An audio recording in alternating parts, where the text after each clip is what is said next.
Roasted paneer ఎలా చేస్తారో చూద్దామండి. ఈజీ అండి, తక్కువ టైంలో కూడా కుక్ అయిపోతుంది. దానికోసం ముందుగా పన్నీర్ని తీసుకొని కట్ చేసుకోవాలండి. నేను నిలువుగా కట్ చేసుకుంటున్నాను. మీరు క్యూబ్స్లా కట్ చేసుకోవాలనుకున్నా కూడా క్యూబ్స్లా కట్ చేసుకోవచ్చు.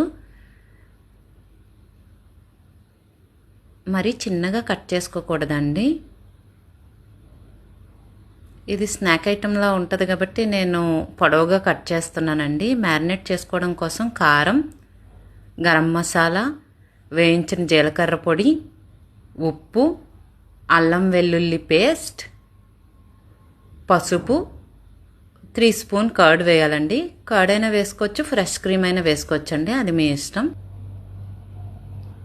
పన్నీర్ ముక్కలు అందులో యాడ్ చేసుకొని ఒక 15 మినిట్స్ మ్యారినేట్ చేసుకోవాలండి. ఒక ప్యాన్లోకి కొంచెం బటరు, కొంచెం ఆయిల్ తీసుకొని అది బాగా వేడెక్కిన తర్వాత ముందుగా మ్యారినేట్ చేసి ఉంచుకున్న పన్నీర్ ముక్కల్ని ఒకదాని తర్వాత ఒకటి ప్యాన్లో పెట్టుకోవాలండి. నేను కరివేపాకు కూడా వేస్తానండి. వద్దనుకునే వాళ్ళు కరివేపాకుని స్కిప్ చేయొచ్చు. పన్నీర్ని ఫ్లిప్ చేసినప్పుడు కొంచెం జాగ్రత్తగా చేయాలండి, లేకపోతే ముక్కలు అయిపోతుంది. అంతే అండి, ఒక 5 to 10 మినిట్స్ కుక్ చేసుకున్నారంటే ఎంతో టేస్టీగా ఉన్న రోస్టెడ్ పన్నీర్ రెడీ. చాలా టేస్టీగా ఉంటుందండి, ఒకసారి ట్రై చేయండి. Thank you so much.